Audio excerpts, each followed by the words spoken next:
The following program is sponsored by Happy Science.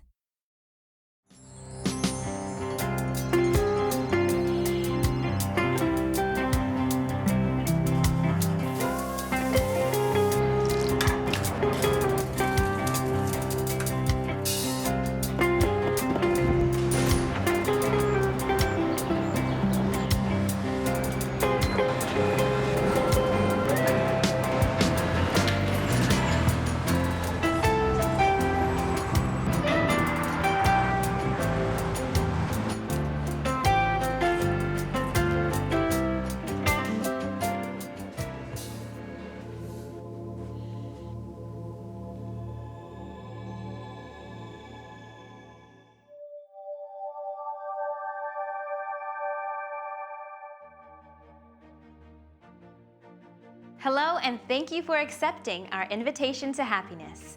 Ryuho Okawa is known as a global visionary because of his deep spiritual insight and commitment to guide the world to a brighter future.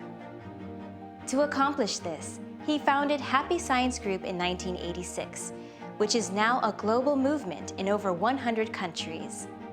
His vision and message to the world goes beyond the differences of race and language, empowering people with love. Together in this 8-series program, we will explore practical ways on how you can be happy and how you can take part in creating happiness as a society. Have you ever flown into a sudden rage or were unexplainably unmotivated? What if I told you it could be because of evil spirits? Evil spirits are just the souls of people with a negative mind who have passed on but can't find their way home, back to heaven. They feed off of our negative energies, therefore possessing us in our daily lives. I'm not only talking about the level of the poltergeist or the exorcist, like those Hollywood movies. But before we go any further, let's take it to the streets and ask the people in New York about their experiences. Have you ever experienced possession by evil spirits? I don't think so. No.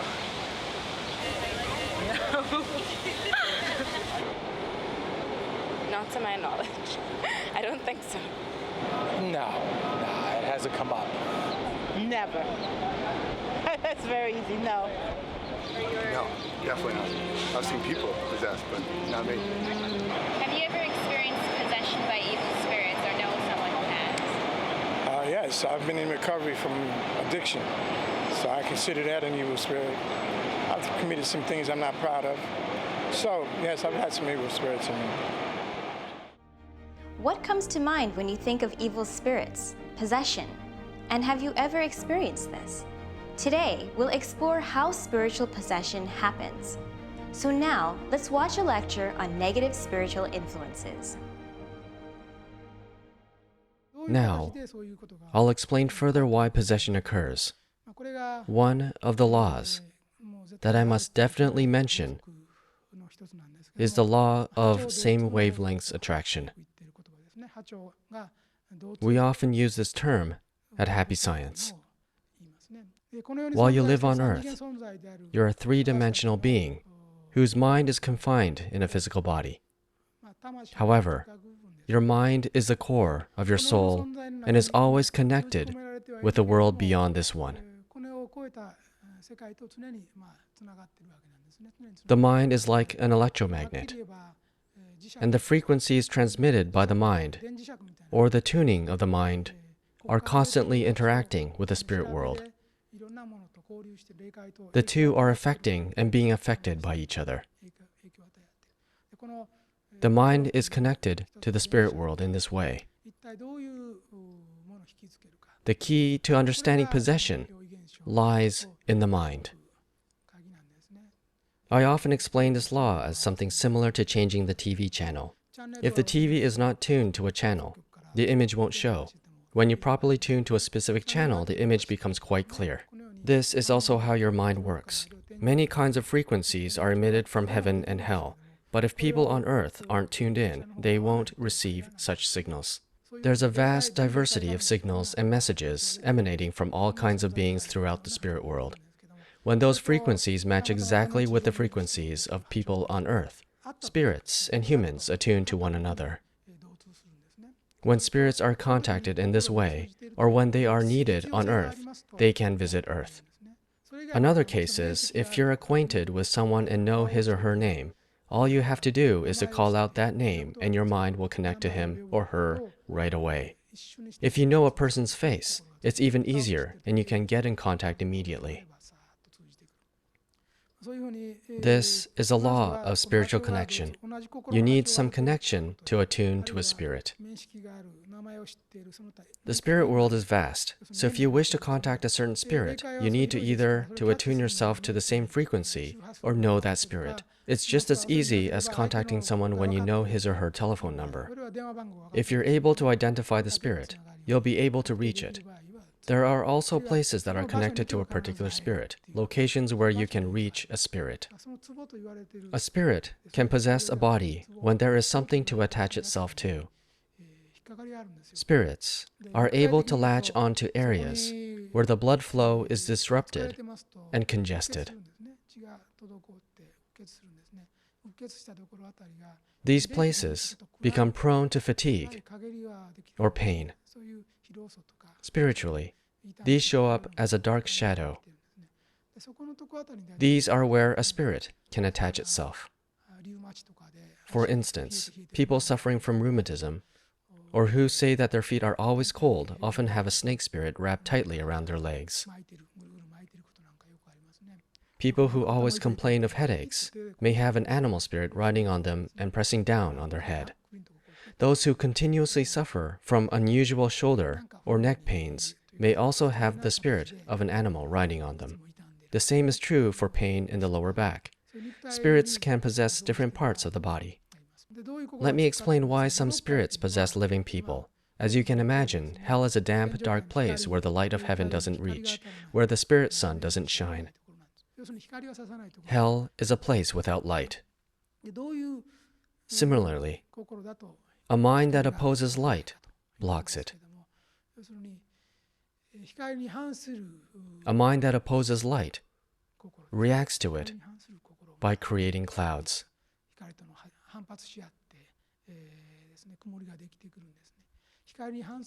Then what kind of mind opposes light?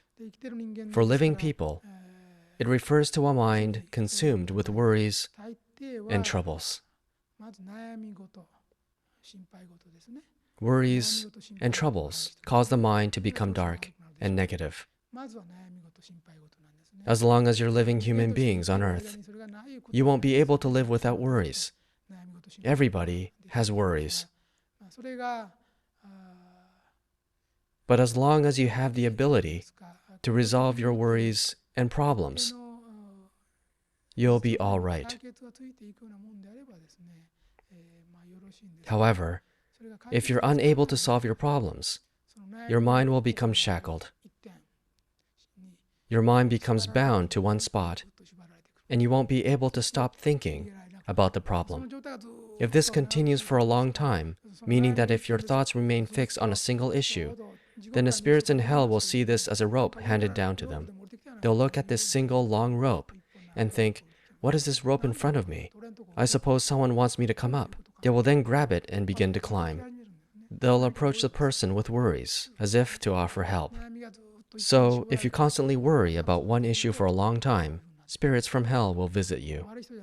Those with worries probably aren't bad people, but when they remain focused on one problem and are unable to solve it, the vibration of pain it gives off will attract spirits who are on the same wavelength. Spirits that resonate are able to connect with the people who give off that vibration. If a company president considers taking his own life, the spirits of other presidents who have already committed suicide will come to them. There are company presidents who died 1, 2, 10, or even 20 years earlier and have been languishing in hell, or those who never made it to hell and are still haunting their old company or home. Such spirits latch onto the feeling of people who are in a similar situation and come to them.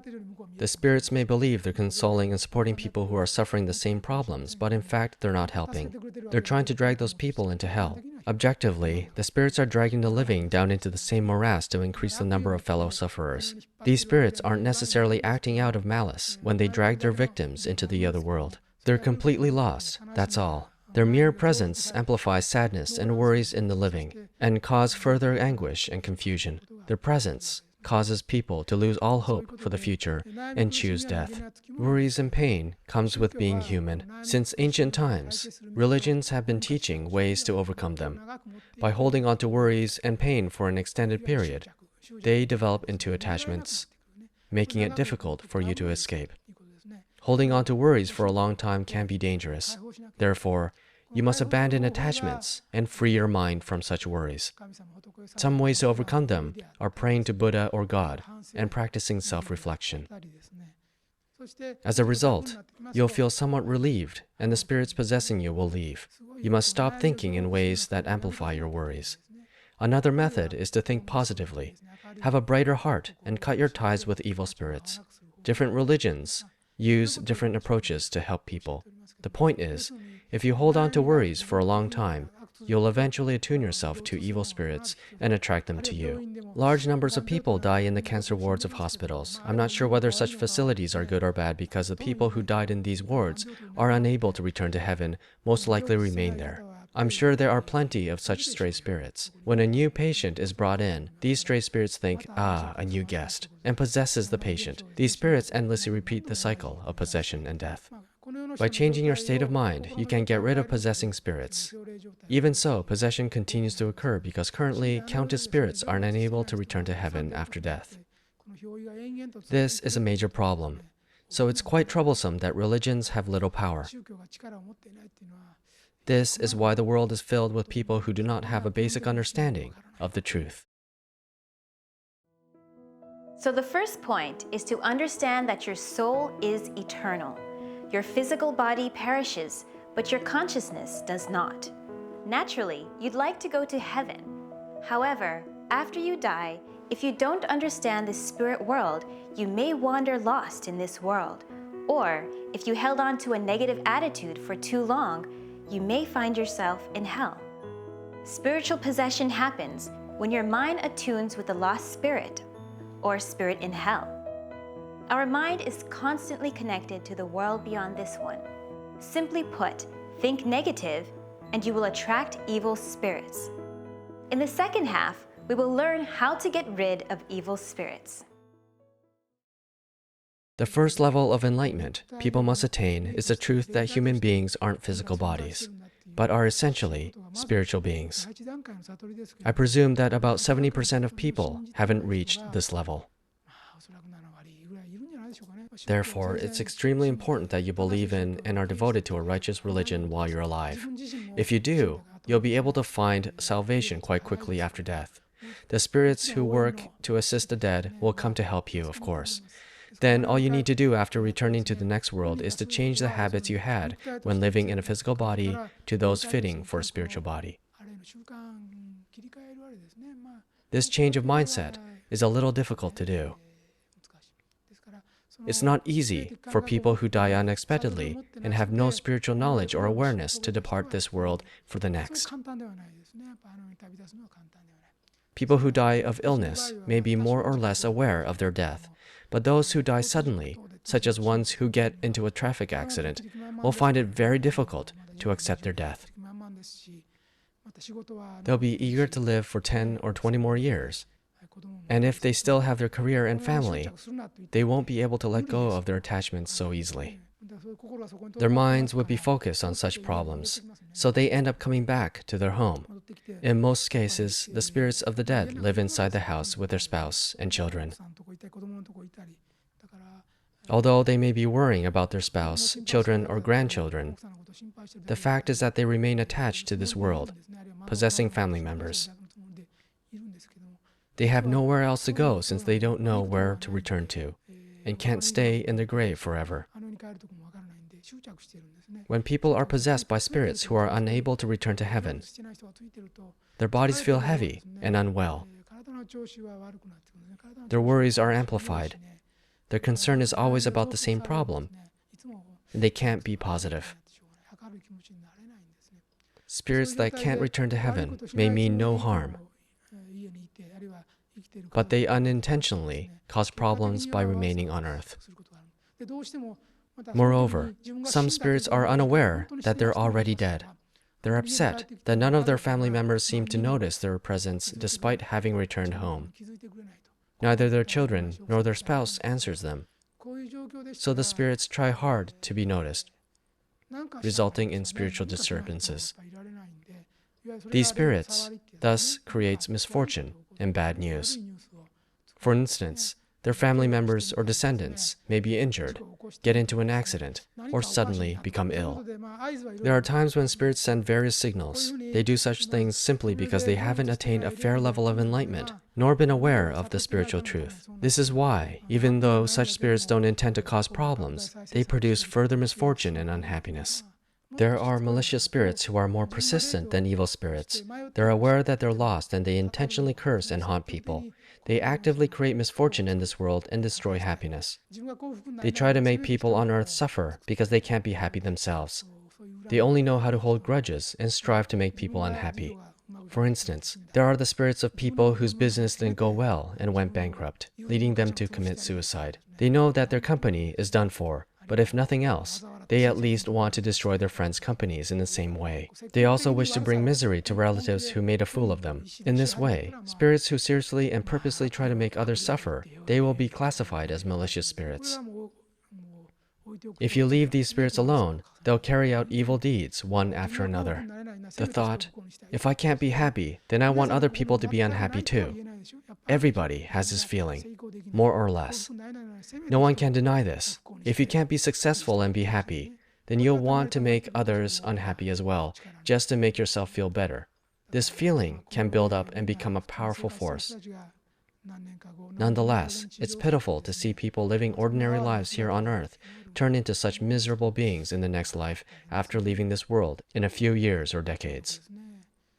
Spirits from hell drive people's lives to misfortune and create more unhappy people, so we must put a stop to this phenomenon and possession at all costs. As I explained earlier, possession takes place when the wavelengths of your mind are attuned to those of a spirit. Then what kind of mind will attract evil spirits? What kind of mind can be described as a negative one? There are numerous examples of a negative mind: an envious mind, a mind that is full of jealousy, a mind that is always filled with dissatisfaction and complaint, a mind that is always slandering or abusing others, hurting people with negative words. There's a cynical mind too. Also, there's persecutory delusion.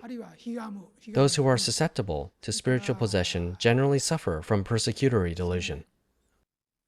They believe that people are always bullying and harming them, and that they always get the short end of the stick. This type of thinking is usually accompanied by a mind that blames others. It's the mind that always believes that somebody else is at fault, always trying to put the blame on parents, friends, teachers, superiors at work, colleagues, lovers, the environment, job, the economy, anything but themselves. They don't assume responsibility for the awful situation they're in and continue blaming others. Spirits in hell find it very easy to approach people like this. Another example is an angry mind. Everybody gets angry at times, but people who become angry on a regular basis, who are always in a rage, are generally in tune with hell. People who are always angry, who are filled with unreasonable rage, will attract spirits from hell. People who easily lose their temper, who say and do terrible things, who complain, who have persecutory delusions, and who always blame others for their misfortune, will be approached by spirits from hell. In contrast, there are people with low self-image, low self-acknowledgement, or low self-esteem. These are people who think that they are no good, that they're a complete failure, that they're beyond help, and that they shouldn't have been born. They attract hellbound spirits too. Their mind are also covered with dark clouds. We can look at this problem from a different angle. An unhealthy lifestyle is another major factor in attracting evil spirits. Therefore, it's also important that you lead an orderly life and rest your body. When you're physically exhausted, you'll find that light won't come into your body. Rather, it's easier for you to attract evil. You won't be able to correct your mind, no matter how hard you try. So when you're exhausted, it's important that you first rebuild a healthy lifestyle. Take a rest. Eat nutritious food and build your body. Unless you regain your health, you might not be able to rid of evil influences. Religions often talk of creating a spiritual screen or barrier. Your mind can be connected to various realms in the spirit world according to the laws of the mind. So if you're fighting evil spirits on your own, it's important that you create a good spiritual field to prevent evil spirits from intruding. The local branches of Happy Science are also protected by a spiritual screen. Believers visit and take part of ceremonies in the prayer rooms. A kind of spiritual aura protects the local branches. In the home, if the whole family believes in Happy Science, then a barrier will be created around the house when they recite our fundamental sutra, Buddha's teachings, the Dharma of the Right Mind, watch my lecture videos, listen to my lecture CDs, read books of truth, and practice self-reflection. This makes it difficult for evil spirits to enter. The house will become a fortress to protect your family from the outside world. To sum up, in order to prevent possession by evil spirits, it's vital that you first maintain harmony in your own mind and stay physically healthy. Then you should work together with your Dharma friends and other believers in order to keep that condition for a long time and protect each other too. In particular, you should create a spiritual screen in your local and main temples and in your own home. This will prevent evil spirits from entering. This is a very important and systematic way to protect yourself. Please work on this. Today's lecture is about how to create a spiritual screen. Sounds a little different and a little difficult. Or, in other words, how to create a spiritual barrier. It's it's easier for you to understand. For example, if you are you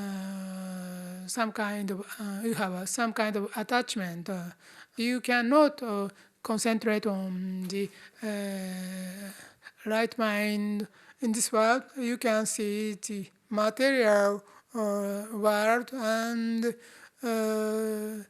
people usually attach to something material in this world. You must check your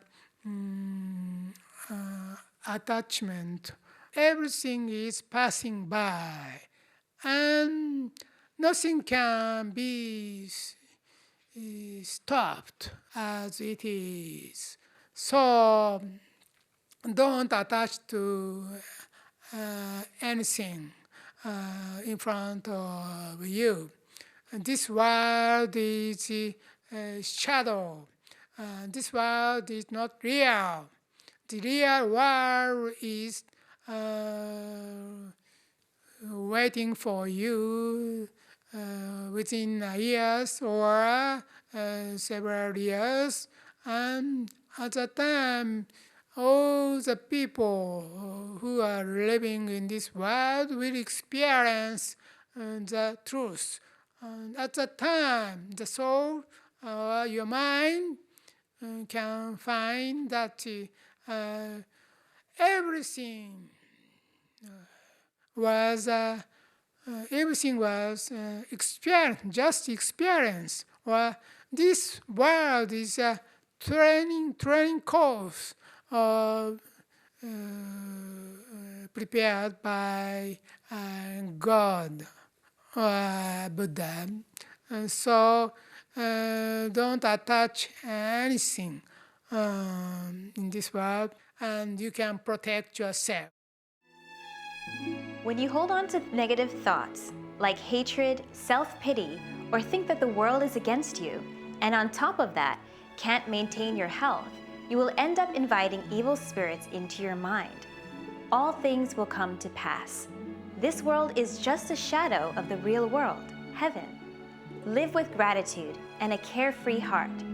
As Okawa says, Happy Science temples are religious spaces filled with a high vibration that does not let evil spirits in. Turn your mind towards faith and God by studying the truth together with friends. If you'd like to learn more about Okawa and the teachings of Happy Science, visit invitationtohappiness.org or call us at 1-800-710-7777. Here at New York Temple, you will find all of Okawa's publications and video lectures. We are here to support you in building a bright future. Come join us for weekly Sunday workshops and weekday guided meditation sessions. Your happiness is our mission. For more information on upcoming events, go to invitationtohappiness.org or call us at 1-800-710-7777. Once again, thank you for accepting our invitation to happiness, and join us next week where we will be exploring the topic life after death. What happens to all of us after we pass from this world to the other? See you next week to find out. We are all searching for answers to life's questions. The Laws of the Sun is an uplifting guide to spiritual awakening. Self-discovery begins with every page. I think that the Laws of the Sun encompasses a lot of viewpoints, and it's important for people to take those viewpoints and apply it to what they know in everyday life today. I like taking the best parts of all of the religions and understanding why do they think that, why do they think this over here, and how can I apply that to my life? How can I make myself better, and how can I become aware of the importance of the teachings and apply them to the problems of the world today? Why are we here? How do we find happiness? What is the nature of the soul? Imagine if life's questions could be answered. Imagine if we could understand God's designs and intentions and discover more than our life goals, but also how to attain them. In the Laws of the Sun, Ryo Okawa shows us the universal spiritual laws and how we can live in harmony with them. Learn how our thoughts influence reality, the nature of love, and the guiding principles on the path to enlightenment.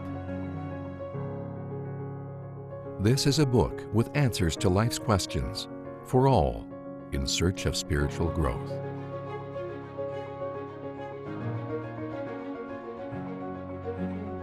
From an author who writes to unite humankind in peace and harmony. The Laws of the Sun. Available now.